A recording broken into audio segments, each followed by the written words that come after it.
ప్రస్తుతం ఓ పక్కన ఆయిల్ నిక్షేపాలు దెబ్బతింటున్నాయి. ఆయిల్ అమ్మడానికి వీల్లేని పరిస్థితి వచ్చింది సౌదీ అరేబియాకి. పైపుల ద్వారా వెళ్తుంది షిప్పులన్నీ ఆగిపోయి ఉన్నాయి. ఏదైతే హార్ముజ్ జలసంధి ఇంపాక్ట్ వలన డ్రోన్లతో జరిగినటువంటి దాడులు, అట్లాగే మిస్సైల్స్తో జరిగిన దాడుల్లో అనేక నష్టాలు జరిగినాయి. ఈ నేపథ్యంలో పాకిస్తాన్కి ఇచ్చినటువంటి $6.3 బిలియన్ అప్పు తిరిగి ఇవ్వమని సౌదీ అరేబియా అడుగుతోంది.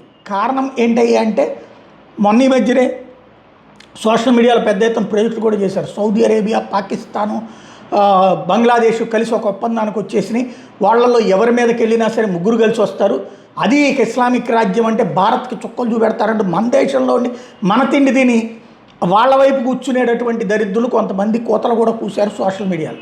ఇప్పుడు మరి సౌదీ అరేబియా మీద దాడులు జరుగుతుంటే సౌదీ అరేబియా తరపున ఇరాన్ మీదకి వెళ్ళి దాడి చేయాలి కదా. ఇరాన్ ఉచ్చబోసుకుంటుంది ఇరాన్ అంటే. అందుకనినే ఇరాన్ జోలికి పోకుండా కూర్చుంది సౌదీ అరేబియా. అందుకనినే మండుతోంది, నా డబ్బులు నాకు తిరిగి అంటోంది.